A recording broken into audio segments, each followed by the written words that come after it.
reviens vers vous avec un masque. Ce masque, c'est celui d'un collectif qui s'appelle Génération Précaire, des stagiaires qui veulent être traités selon les règles du droit du travail. On revient vers vous aujourd'hui avec la porte-parole de Génération Précaire, Ophélie Latil. Bonjour Ophélie. Bonjour.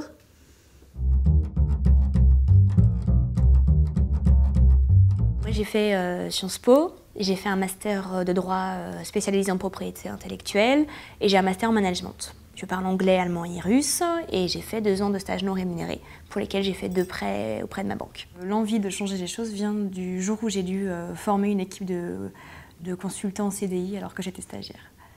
J'ai un moment, je me suis dit que je perdais peut-être la réalité du terrain en acceptant de travailler gratuitement et en acceptant de former gratuitement des gens qui étaient payés pour travailler. J'étais tellement disponible qu'en fait l'entreprise oubliait qu'à un moment il y a aussi il faut donner pour recevoir et que je donnais beaucoup et que je ne recevais pas grand-chose en retour. Une fois, on m'a reçu avec 3/4 d'heure de retard. La personne avait perdu mon CV, donc je me suis représentée. La personne a répondu 4 fois, a sorti 3 téléphones portables au fur et à mesure parce qu'elle était très occupée. Et à la fin, on m'a dit, alors que je venais pour un emploi, qu'en fait c'était un stage.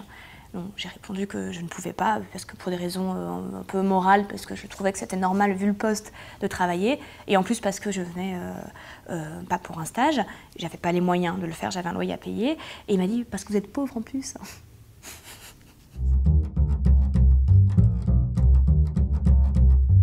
L'annonce abusive, c'est celle qui clairement ressemble à un vrai emploi. C'est celle qui ressemble clairement à un vrai emploi sur le papier. Après, l'annonce abusive, c'est celle où justement on va vous demander ce que font vos parents, ce que fait votre conjoint en entretien, si vous avez des ressources, où vous habitez, et on va vous demander une première expérience, voire 2-3 ans d'expérience, ce qui arrive souvent.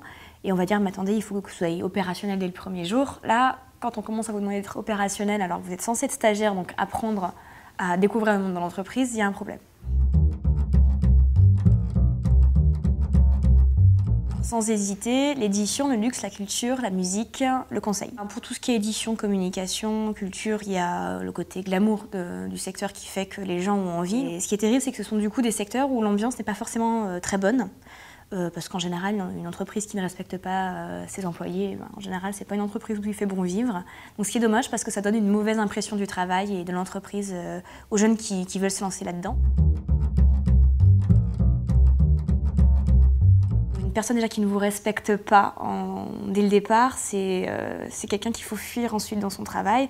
Je dirais quelqu'un qui ne vous reçoit pas à l'heure, qui est très cavalier dans sa manière de vous recruter, qui vous tutoie directement, qui a oublié votre CV, qui vous parle mal de ses employés. Ah oui, ben celle-là, elle a perdu le CV, évidemment. Enfin, quelqu'un qui est en train de vous expliquer qu'il délègue à tout le monde et qu'en gros, du coup, il ne fait pas son travail, mais ce n'est pas sa faute. La perte de responsabilité du recruteur, c'est un bon indice pour se rendre compte que la personne ne sera pas forcément une bonne personne qui vous coachera bien. Vous êtes plus respecté, en fait. Ça, c'est vraiment quelque chose qu'il faut garder en tête. C'est pas en faisant la carpette et en acceptant n'importe quelle condition qu'on rentre sur le marché de l'entreprise. Il faut éviter de se sentir diminué parce que face à vous, vous avez le directeur marketing ou le DRH qui vous explique que vous ne servez à rien, que vous ne valez rien. On vaut toujours quelque chose. Dans sa branche, dans son secteur, avec sa petite échelle, on peut toujours apporter quelque chose à l'entreprise. Il ne faut pas oublier qu'en effet, il y a des gens qui gagnent 5 millions d'euros par an, mais il y a aussi des gens qui peuvent, avec 1 000 euros, être très efficaces dans une entreprise, à leur échelle à eux. On est un peu bouffé par nos enseignants dans les écoles ou les universités qui nous expliquent « non mais vous verrez, vous vous bradez au début et puis après, on va vous ouvrir les portes ». Or, quand on accepte de se brader dès le départ, on est bradé ensuite aussi, quoi. Parce que quelqu'un qui accepte d'être bradé pour 417 € pendant 1 an, 2 ans, 3 ans, 4 ans, perd l'habitude de négocier aussi sa valeur. Et il ne faut pas oublier qu'on a une valeur, qu'elle n'est au début pas énorme, qu'il ne faut pas arriver en disant « moi j'ai droit à », il ne faut pas arriver en disant « moi j'ai fait des études », parce qu'on est trop nombreux, on ne peut pas se permettre de dire « j'ai fait des études donc j'ai droit à ». En revanche, il ne faut pas accepter en entretien de se faire diminuer dans sa valeur en tant que personne. vous apprenez dès le départ à dire moi j'aimerais pouvoir être indépendant financièrement, il n'y a pas de honte à vouloir être indépendant financièrement, ça c'est ce qu'il ne faut pas oublier. Et donc il y a un moment, il faut savoir arrêter le nombre de stages qu'on fait. Pour beaucoup de gens encore, le stage c'est un moment où vous faites que du café et des photocopies, c'est pas vrai. Ce qu'on voit c'est ce que vous avez fait, c'est pas le statut que vous aviez dedans. Donc ne marquez pas stage sur votre CV. Mais en tout cas, si vous ne marquez pas CDD, CDI, ne marquez pas stage. C'est une forme d'intégration à l'entreprise, c'est la manière dont vous êtes relié à l'entreprise. Ça ne préjuge pas de vos responsabilités ou des compétences que vous avez pu acquérir. Plutôt stage ou plutôt CDD? Ça dépend de ce qu'on cherche. Plutôt CDD intéressant ou plutôt CDI chiant? CDD intéressant. Plutôt prud'homme ou plutôt négociation?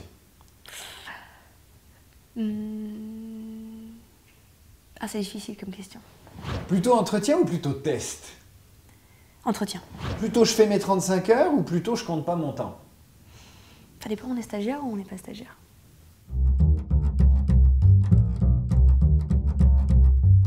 La qualité que j'aimerais avoir, j'aurais aimé être posée.